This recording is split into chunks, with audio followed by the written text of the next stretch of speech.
গতকাল ছিল মাঘ মাসের পয়লা, আর আমাদের এখানে মাঘ মাসের পয়লাকে বলা হয় আক্ষিন। এই আক্ষিনের স্পেশাল হলো ঘুড়ি ওড়ানো। হ্যাঁ, আজকের দিনে বাচ্চারা অনেক ঘুড়ি ওড়ায়, আর শুধু বাচ্চারা নয়, বড়রাও ঘুড়ি ওড়ায়। ঘুড়ির কাটাকাটি লড়াইটা দেখতে বেশ ভালো লাগে। এই রকমই একটা ঘুড়ি কেটে দেখুন গাছের ফাঁকে পড়ে আছে, আবার কখনো কখনো বাড়ির ছাদেও পড়ে যায়, সেগুলো কুড়োতে বেশ ভালো লাগে। আরেকটা স্পেশাল হচ্ছে আজকের দিনে এখানে চড়ুই ভাতি করা হয়, কোথাও বনে বাদারে, ছাতে। তো আমার ভাইয়ের বউয়ের বাপের বাড়িতে এইসবের চলটা একটু বেশিই আছে, তাই ও বলেছে আজকের ফিস্টের যত খরচা ওই দেবে। আর সব কিছু আয়োজন করে আমরা আমাদের স্পেশাল জায়গায় চলে এসেছি, যেটা হচ্ছে ছাদ।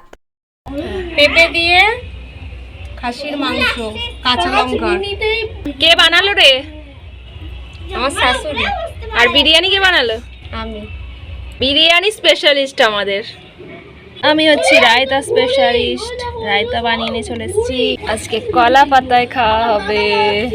আমার তো ওই একই খাবার, বিরিয়ানির সাথে শুধুই রায়তা। ফিস্টের খাবার খেয়ে একবারে পাতা সাফ করে দিয়েছে আমার মা। তো আমাদের ফিস্ট তো একেবারে জমেই গেছে, দেখেই বোঝা যাচ্ছে আমার ভাইয়ের বউকে। তো এখানেই ভিডিও শেষ করলাম, বাই বাই।